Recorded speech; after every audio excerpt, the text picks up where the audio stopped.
Entertaining the Toronto Maple Leafs, the Wizards into the playoffs, Orioles playing every night, but I'm still stuck in football mode. We are awaiting the NFL schedule and, of course, our trips to Green Bay, Nashville, Minneapolis, and wherever the hell the Raiders feel like playing. I saw this guy. Last time I saw this guy, the Raiders were still in Oakland.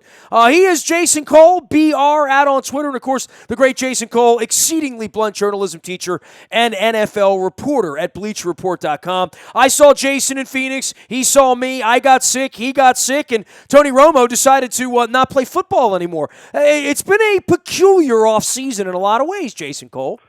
I would agree with that. Although, I mean, Tony's been talking about this TV thing, since January. And, I think it had been in the back of his mind, and then it got more in the forefront of his mind.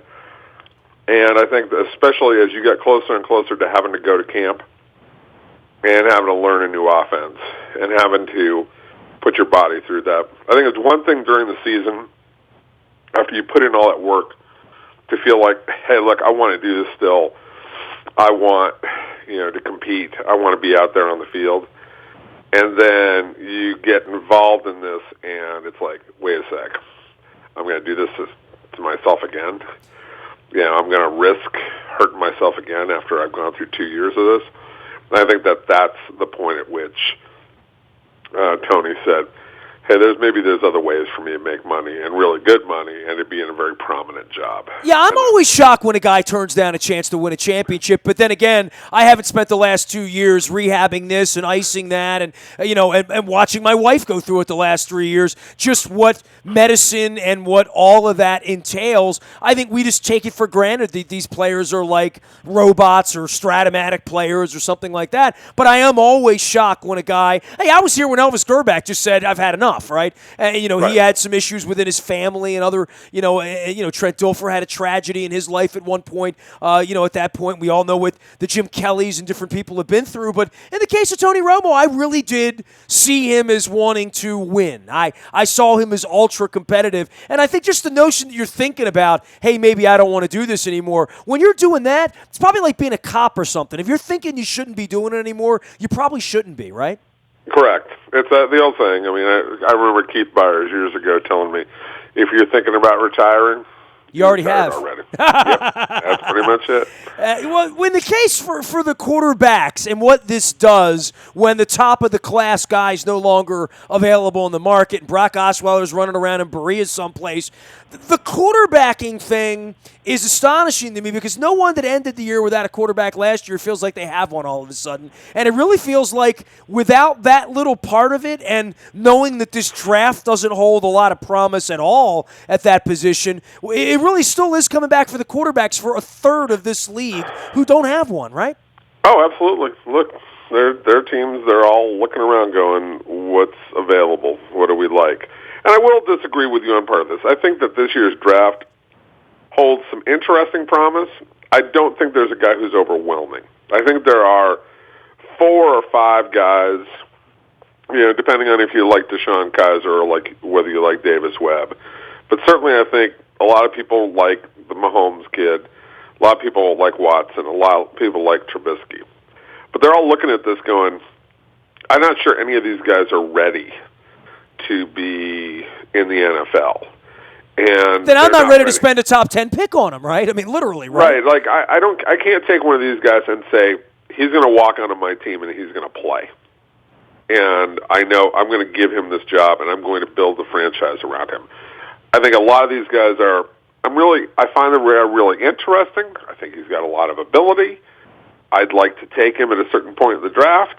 I'd like to work with him for a year, maybe 2, and then get him on the field at some point down the line. I think that's how those top 4 or 5 guys are viewed. And then there are a group of, I think, another 3 or 4 who people, have the more usual, hey, if I can get this guy in the middle rounds and work with him, I might have something. But I really do think that you talk about Kaiser, you talk about Watson, you talk about Trubisky, you talk about Mahomes, you talk about Webb. All those guys have a place in the first or second round, and one of them, if not 2 of them, are going to be really interesting players. if they go to the right place with the right kind of support, right kind of coaching, and most importantly, the right kind of talent around them. Well, Dak Prescott sort of fouls that all up from last year, right? It sort of makes everybody a cowboy, but all of these OCs, all these head coaches, all these evaluators, they know how difficult this is. I mean, that was a complete needle in a haystack type of thing, but there are a lot of teams out there still drafting in the top 10, whether it's San Francisco, Chicago, the Jets, that would have loved to have had a crack at a guy like him, and now they're going to try to do that again, right? Well, I mean, look, it's the most important position by a factor of 4. Like, sure. Quarterback. Would you rather have a quarterback than a great pass rushing defensive end? Yeah.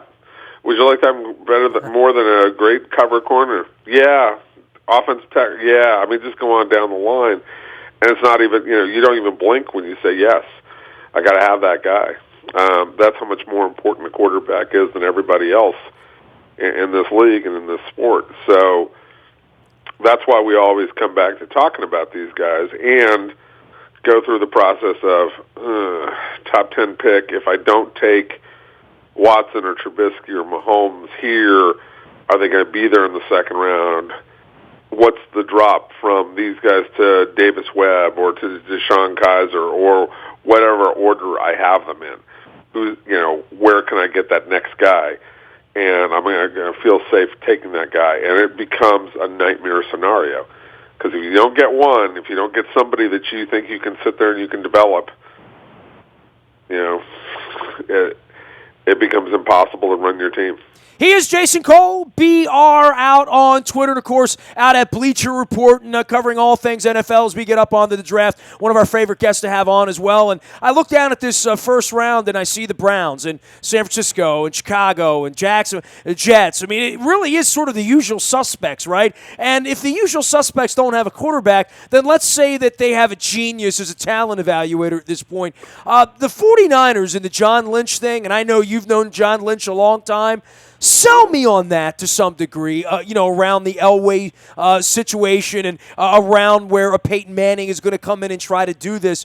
This is a fascinating little experiment going out there in the Bay, especially when they're going to become the sole proprietor there, right? Look, I get really uncomfortable when people automatically do the ex-player John Elway path, because I think a lot of people ignore the fact that John Elway worked for 6 years in the Arena Football League. And I know it's not the same thing. But as he often refers to it, he paid to get his MBA, and he paid a lot to get his MBA in football by going through the Arena League and learning how to deal with players and to deal with coaches and to deal with asking guys to take pay cuts and, trying to find personnel, firing coaches, hiring coaches. It's one thing after another that he did under relatively low pressure. I mean, there's the pressure of having to run your business and make a profit and get people to come and watch the sport. But there's not the same pressure of having to run a professional football team. So, well, that's when I think of like Ozzie Newsome, who came in as the chosen son of Art Modell, who ran. But even Ozzie was a scout. He did all sorts of scouting to right. Whet his appetite for this. Not saying, well, I've been a broadcaster for a couple of years. I mean, we saw that Matt Millen experiment, right? Right. Well, and that's why I don't want to. I don't think John Lynch is going to be Matt Millen. Okay, I really don't, because I think he's going to work way harder at it. I think Matt was under the delusion that you could go home for 2 days on weekends, and you can't. You have to be sold. You have to be completely bought in on this job, 100%, because you set the tone for the entire organization. Well, Dan Marino took the job for about a day and a half, 2 days. How long was that? Right? 2 weeks. 2 weeks. but that's the point. Like, he realized really fast, and which is good. I actually give Dan credit on that, because he's come back to it now in later years, having an appreciation for the amount of work that goes into it, and not trying to come in here and say, okay, I'm going to be VP of football operations, doing it 20 hours a week. That's not how it works. And so Dan realized it very quickly that this was a really hard job and required a tremendous amount of attention. And so I think that John Lynch knows that. I think John Lynch will be okay at it. But the thing is, how many times do you get chances to make mistakes, running an NFL team and not know how to work with a person or make a firing or a hiring or, make decisions, sorting through personnel decisions. There's just a lot that goes into it that takes practice. And so as much as John Lynch, I think, has all the ability, has the work ethic, there's still the matter of you got to learn how to deal with making mistakes and doing it at a very high level under extraordinarily high glare of attention. He does mock drafts and mocks mock drafts. He is Jason Cole out at Bleacher Report. I do not do mock drafts. See, I said you mock them. See, that's exactly what I said. There you go. Yeah, absolutely. Well, no, I always fascinated, like, the people who do, like, their mock draft 5.0 right. and 6.0 and so. It's like, do you get to do an infinite number of mock drafts and then take credit when you get it right? It's kind of like filling out several March Madness pools, You pick all the teams and one of them's right? Yeah, like, to me, that doesn't count. And so I understand the people who have to do mock drafts and are these college football analysts, and I respect their work and what they have to do. There's no question about it. It's hard, right? But I mean, let's be serious. Like, I think Daniel Jeremiah from NFL Network has had to do 5 mock drafts. Like, doesn't it get silly at a certain point? I think there's an analysis that goes into all this, that one trade, one up, one back, but assessing the needs of teams, and this is the weird one for the Ravens because they fall smack dab in the middle, which is sort of no man's land. It means you weren't any good, but, the chances of getting a blue-chip player, and Ozzy's been good at this in the past, as has Eric DeCosta, but I see them all over the place, and their needs at right tackle and at the wide receiver position, but does that offset the needs at pass rusher or in the cornerback? Or I think it makes it easy. I think it makes it easy, which is you take the best player who's on the board, and you don't screw around with it. You take whatever. Forget your need. When you're at 15, forget your needs. It's not. Are they going to take a quarterback at 15? No. All right. That would be a waste. But every other position, is there any one position that you could say they shouldn't take? Well, they won't take a left tackle, but I mean, they won't take a left tackle, but you can take a tackle. You can take an offensive tackle and make him a really good right tackle if he's great. Like, right tackles are really underrated, aren't they? I mean, they feel disposable and not as important? I mean, I remember playing with... They do, and they're somewhat disposable. But look, take the guy who is going to be, either you're taking a chance on a purely blue chip or purple chip, whatever the rating system is. You take the best guy who's on the board, or you take the guy who you feel is going to be a good player, like is going to make your team, that you feel comfortable about. It's like Tennessee last year when they took the offensive lineman in the first round. They traded back, and they got the kid out of Michigan State, big, tough kid, and a plug-and-play player, even though he may not be a true, generation-defining offensive tackle. He came in and set a tone. If that's the guy you take, great. That's fantastic. And any position on the board can help the Ravens get better. And you go through the obvious thing of, yes, you need defensive ends, you need offensive tackles, you need cornerbacks in that order, then you need wide receivers, and you can go on down the list. You marry that with the best available player on the board and make your decision from there. But that's why I think the Ravens are, it's not the best position because you'd rather be higher in the draft and get a chance at a better player. But I also think the way their team is built, they can't go wrong taking any position outside of quarterback. They took a wide receiver 2 years ago, Brashad Perryman. they've talked a lot about him playing. He's talked a lot about playing. He's flashed some things when he's been healthy, which hasn't been often enough. And catching the ball was also an issue. But I've seen 3 different wide receivers mocked to the Ravens with that one pick: Mike Williams, Corey Davis, John Ross.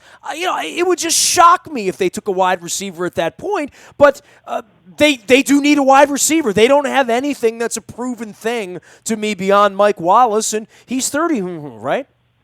Yeah, well, I mean, look, he's a proven guy. I shouldn't. Let me backtrack this.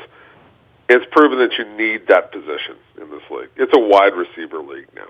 All right, you can find running backs other places. You can find tight ends occasionally some other places. But guys, big time receivers who can change games are really, really important. And yeah, Mike Wallace is a pretty solid player. Rashad Perriman, you don't know yet. But if you can get Mike Williams there and you think he's a game changer, you take him and you don't worry about it. If you think the Davis kid is a game-changing player, you take him and you don't worry about it. Ross, I'm a little hesitant on midget receivers, but he's fast as hell. You think about taking that kid. So they're all interesting ones. I would say this: if O.J. Howard was on the board where they pick, that's a man right there. I mean, that's a serious looking player. Now, most people are projecting him to go a little higher, but even tight end's going in the top 10. You better be really, truly special. I'm not sure O.J. Howard's quite that special, but where the Ravens pick, that could be as much of an answer as the wide receivers you're talking about. Well, he also says Alabama next to his name. Ozzy's not allergic to that. We know, right? No, he has quite an affinity for it. As a matter of fact, yes. Jason Cole joining us here from Bleacher Report, talking all things NFL. For the offseason, for you, what's the weirdest thing, the craziest? Is the McLuhan story in Washington the craziest thing you think that's happened this offseason from a shake-up standpoint, from a team that felt like they might have been heading in the right direction to how are they going to win 8 or 9 games next year? Yeah, I would say that one threw a lot of people, because they let him twist in the wind so long before they finally made a decision to let him go. And that's, it was weird. They did a lot of lying. There's no doubt about that. Well, they haven't been they have not been forthright. There's no question about it. They have undermined him, no doubt about that.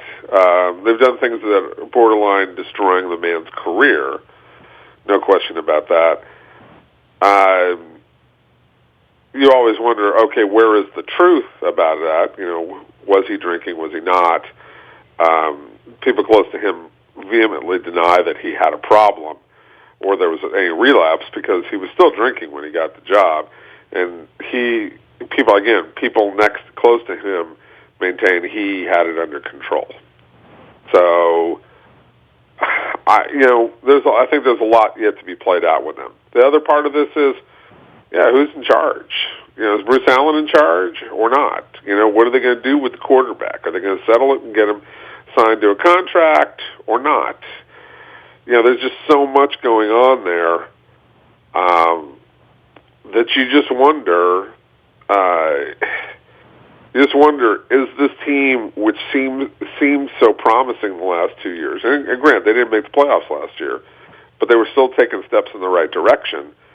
Are they going to be able to seize upon the pool of talent they have, or are they going to regress? And then are they going to regress by losing the quarterback after this year and then really be stuck again? Are they going to find a way out of this contract problem with Kirk Cousins? And I just don't know what the answer is, because I don't know who's really driving the train in Washington. Aside from, I know Bruce Allen is, but Bruce doesn't necessarily want to do personnel. So I don't know how they're going to find their way out of this. A lot of weirdness going on in some franchises that feel like they're in regression. Like I look at the Bengals and say, boy, they're getting worse. The Ravens are one of those teams in the middle here where I don't think most people know what to make of them and say they certainly need something that they don't have already. Having lost Steve Smith, watching Terrell Suggs get older, showing Doomerville the gate, you wonder how do you get to that 11 or 12 win mark. Certainly for the Ravens, anything bad that happens to the Bengals helps them along. But I see a couple of teams, Redskins being one of them, to say, how are they getting better? How are they going to win double digits next year and be a playoff team? Well, the Bengals, there's been a bit of a talent drain there here the last couple of years. There's no question about that. And you do wonder a lot because they have not drafted particularly well here the last couple of years. And so they've got to fill in a couple of important offensive line positions. You're talking about left tackle, left guard, Zeitler and Whitworth. You're talking about losing guys on defense like Pecco and the like. I'm very curious about what direction the Bengals are going to go, especially with Marvin Lewis having 1 year left on his contract and basically being in a lame duck situation. It's Cincinnati. It's bound to be weird, right? I mean, at the end, right? Oh, it's going to be uncomfortable. I mean, again, there were people in that organization who were ready to let him go after this past year, but that person, those people do not have enough power. Mike Brown's the one who yields power. He just didn't want to do a contract extension with him. He is Jason Cole, BR, out on Twitter and covering all things national football. There's no offseason here, right? I mean, and if it's not that, it's the Raiders. We get 3 weeks right? in June and July. Don't you remember that? Oh, I do remember that. I'll make sure that I'm watching baseball or something or hitting a beach or something when that's going on. This Raiders situation, do you have anything you want to say about this? I mean, I know we've been talking about it for years and years with everybody that covers the league. To have 3 different teams move around here in the last 14 months and where they wound up and how it wound up that way. Boy, the Chargers thing really smells like just stale fish, right? I mean, there's no way that thing's going to work. Well, I don't know that's not going to work because I think that the Rams, like I grew up in L.A., and I grew up a Rams fan in L.A. I'm not a Rams fan anymore, but I understand that fan base pretty well. It wasn't a really strong fan base. I know that they sold out and they did well here the first year in terms of ticket sale numbers and things like that. But it's a really boring team. And I think they lost people in a hurry there, even with the young quarterback. So to me, I think that Los Angeles can be had if the Chargers go in there and score a bunch of points and win a few games and are interesting. That's going to be hard because that division is tough. I mean, it probably is the best overall division in football with Kansas City, Oakland, and Denver. But I think the Chargers showed that they can be competitive last year. They just blew some games early in the season. They blew 3 games early in the year, and that set the tone for the entire year. So it's a weird situation, but it's not unwinnable if you're the Chargers. Now, the one thing I will say is I think that all of this movement has been handled in a very ham-fisted way by the NFL. I understand leaving St. Louis. St. Louis is a bit of a dying city. I feel bad for St. Louis that they're going through this, but I do understand moving the Rams back from St. Louis to Los Angeles. I do not necessarily understand how the league didn't find a way to solve 2 very strong traditional cities like San Diego and Oakland, and instead allowed them to go to Los Angeles and to Las Vegas. Now, I think that they can work in those cities, but I don't think it's good for football that you lose 2 strong cities like San Diego and Oakland in basically that 14-month period of time that you're talking about. I think that's bad for business. I think it forces way too much pressure on the Los Angeles area, which is not all that far removed from the Vegas area, and which Vegas is going to be trying to pluck some people out of Los Angeles to come watch the Raiders in Vegas. I think it's going to be pretty damn difficult for, the competition is going to make it really difficult for those teams to survive as well as they should Whereas if they'd stayed in their old cities, I think you would have had much better built-in fan bases. The NFL just never really did enough of a job to figure out solutions in those cities.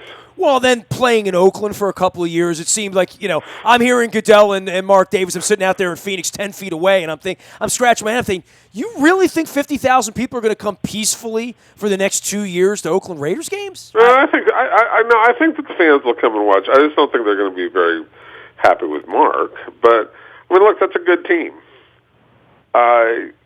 You can sell tickets to a good team on a short-term basis. You can do that. And so, to me, there are some possibilities with that team. It's different. It's out there. It is out there. but 2 years with at least 2 years with a lame duck team, maybe 3. Yeah, hard sell. Possible. Yes, because the team is good. Dude, it's so foreign here because there's no way the Colts could have played here in 1984 and 85 and moved to Indy in 86. There's no way the Browns could have stayed in Cleveland for 2 years and came to Baltimore in 98. I mean, the teams were terrible, but here's the difference. In both of those cases, in Baltimore and Cleveland, the teams were ripped away from those cities in the middle of the night, right? Or sure. It caught both cities completely off guard and made both cities incredibly angry, right? So in Oakland, it's a different thing. Oakland's been dealing with this for years now. As long as they came back, right. Right, they left, they came back. They've never fixed the Coliseum. It's been, and look, I went to college in the 80s, and the team moved from there because they were complaining about the stadium. More than 30 years later, they're at the same stadium. Essentially, yeah, they built some luxury boxes out there. They built Mount Davis, but it's still a tragic, horrible stadium. It's still the shell of it is still awful, right? So they've never fixed the problem that the Raiders have been asking them to fix since the late 70s. So if you didn't see this coming in Oakland, you're blind. So yeah, I know people are upset in Oakland, but it's not like it just happened. It's not like, wait a sec, the Browns just got taken away from us? They're going to Baltimore? Wait a second, the Baltimore Colts are going to Indy? What the heck, is going on? That's what people asked then, and it made them really angry because it blindsided them. In this case, Oakland's not blindsided. They knew what was happening. Well, we are playing at Raiders this year, so I'm just going to assume for now that game will be in Oakland. The schedule will be out this week. Jay, enjoy the rest of your spring, man. We'll see you up around Philadelphia in draft time a couple weeks from now. It's always fun as all the lies get told between now and April 28th, right? It's a beautiful time of the year. He is Jason Cole, BR, out on Twitter as well as at Bleach Report, one of our favorite guys to follow who covers the National Football League. You should do that too. You can find me out in the Bayou Toyota Audio Vault 24 hours a day from anywhere in the world on your mobile device. Just download the TuneIn Radio app. We do come in crystal clear. The morning newspaper ships to your email inbox at 7 a.m. each and every morning. That is powered up by Planet Fitness and PlanetFitness.com. It's still $10 a month to get in the best shape of your life there. Last but never least, if there is any breaking news, moving draft picks, stuff like that, you'll get it first on the WNST Tech Service. That is brought to you by Coons Ford of Security Boulevard. And Dennis Colatzos will be here on Thursday, driving you home from 3 until 5, getting you ready with the SSV on WNST. I'm getting ready for Caps playoffs, Wizards playoffs, Orioles on the road all week. We got plenty of things happening around here. We got a big horse races coming up in a couple of weeks, as well as the Preakness here now, 6 weeks out on that. So, back end of the Masters, lacrosse season going on. It's wild around here. It's WNST.net, AM 1570, and WNST Towson, Baltimore, and we never stop talking Baltimore sports.